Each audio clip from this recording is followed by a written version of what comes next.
तो आज हम करेंगे वर्क पावर एनर्जी के 9th 10th और 11th लेक्चर की रिवीजन। इसमें सबसे पहले हमने पढ़ा वर्टिकल सर्कुलर मोशन। इसमें ऐसे देखते हैं कि मान लो कोई मासलेस स्ट्रिंग है और उसके हमने कोई एम मास को बांध रखा है, और फिर हम देखते हैं कि अगर इस मास को मतलब इस तरीके से बांध रखा है वर्टिकल पोजीशन में, तो अब इसमें सबसे पहले आता है कि जब ये 60 डिग्री रोटेट करेगा ये मास, यानी कि इसको 60 डिग्री रोटेट करवाने के लिए हमें बॉटम पे कितनी वेलोसिटी देनी पड़ेगी मिनिमम। तो अगर इसको हमें 60 डिग्री रोटेट करवाना है तो जो मिनिमम वेलोसिटी देनी पड़ेगी बॉटम पे वो निकालेंगे हम कंजर्वेशन ऑफ मैकेनिकल एनर्जी से, और जो कि आती है V minimum is equal to root GL। और 90 डिग्री रोटेट करवाने के लिए जो मिनिमम वेलोसिटी है वो आती है रूट 2GL, और 180 डिग्री रोटेट करवाने के लिए जो मिनिमम वेलोसिटी आती है बॉटम पे वो होगी रूट 4GL। ये तीनों के तीनों हमने कंजर्वेशन ऑफ मैकेनिकल एनर्जी से निकाली है, लेकिन 60 डिग्री 90 डिग्री और 180 डिग्री मेन एंगल है तो इनके हम याद भी रख सकते हैं सिंपली।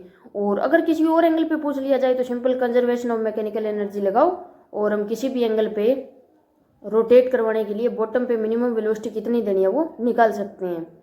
अब ये जो हमने निकाला था ना 180 डिग्री तक रोटेट करवाने के लिए रूट 4GL वेलोसिटी हमें देनी पड़ेगी बॉटम पे, तो ये था कि वो सिर्फ 180 डिग्री रोटेट करेगा, सर्कुलर मोशन कंप्लीट नहीं करेगा।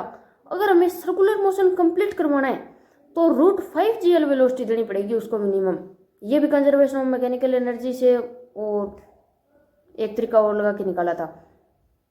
तो अब अगर कंप्लीट करवाना है वर्टिकल सर्कुलर मोशन तो रूट 5GL देनी पड़ेगी, लेकिन अगर स्ट्रिंग की जगह यानी कि मासलेस स्ट्रिंग की जगह कोई रोड है या फिर किसी हुप में हम उस मास को ट्रेवल करवा रहे हैं वर्टिकल सर्कुलर मोशन में, तो रूट 4GL वेलोसिटी देने से काम चल जाएगा, वो वर्टिकल सर्कुलर मोशन कंप्लीट कर लेगा।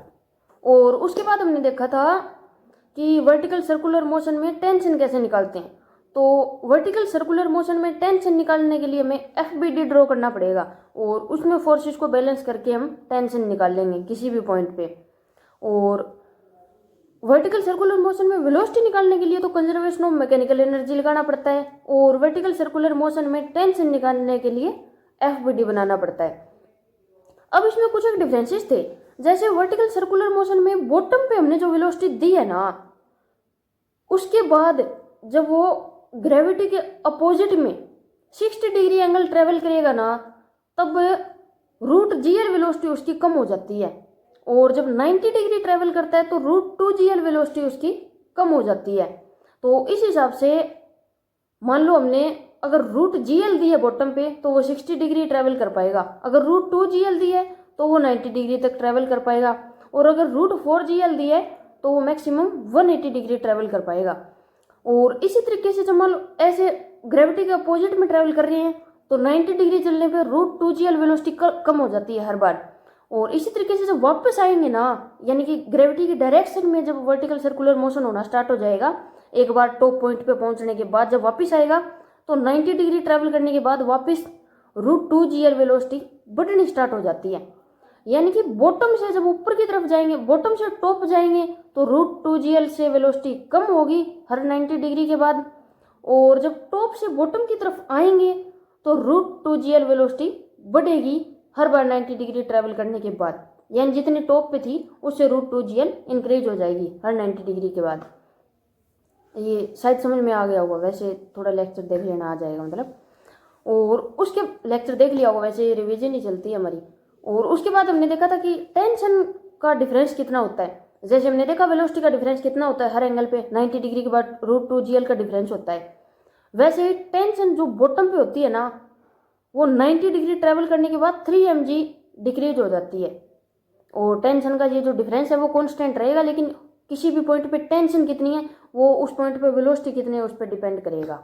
उसके बाद हमने देखा था कि जैसे हम बॉटम पे जो वेलोसिटी दे रहे हैं वो कितना एंगल कब ट्रेवल करेगा, ये किस टाइप से मतलब हम देखते हैं। तो अगर जो वेलोसिटी हमने बॉटम पे दी है वो रूट 2GR से कम है, तब तो वो जो मास है वो वहां जाके रुक जाएगा जहां उसकी फाइनल वेलोसिटी 0 हो जाएगी।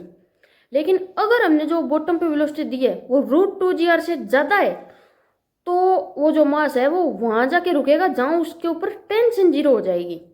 यानी कि सिंपली कह सकते हैं कि अगर 90 डिग्री एंगल ट्रेवल करने से पहले पहले वो रुक जाता है तो वहाँ रुकेगा जहाँ फाइनल वेलोसिटी जीरो हो जाएगी, और अगर 90 डिग्री ट्रेवल करने के बाद हमें देखना है कि वो कहाँ रुकेगा तो वहाँ रुकेगा जहाँ उसके ऊपर टेंशन जीरो हो जाएगी। और उसके बाद हमने देखा था पावर का कंसेप्ट। तो पावर होता है रेट ऑफ वर्क डन, यानी कि power P is equal to dW/dt, यानी कि जो वर्क डन का जो रेट है उसी को पावर बोलते हैं। अब जब हम वर्क डन को फोर्स इंटू डिस्प्लेसमेंट लिखेंगे तो इससे हम डिराइव करते हैं कि power P is equal to vector F dot vector V, यानी कि फोर्स वेक्टर और वेलोसिटी वेक्टर का डॉट प्रोडक्ट। इसको जब सॉल्व करेंगे तो P is equal to FV cos theta हो जाएगा।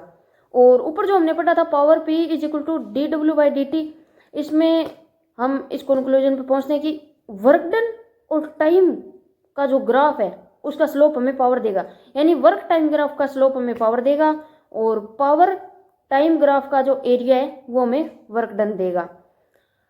यानी कि और इंस्टेंट पावर है वो हो जाएगा dW/dt, और एवरेज पावर जो है वो हो जाएगा total work done by total time, यानी कि टोटल वर्क डन को हम डेल्टा के भी लिख सकते हैं, चेंज इन काइनेटिक एनर्जी।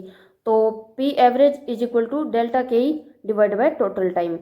एक इसमें था एफिशिएंसी, तो एफिशिएंसी होती है P output divide by P input, simply output power divide by input power.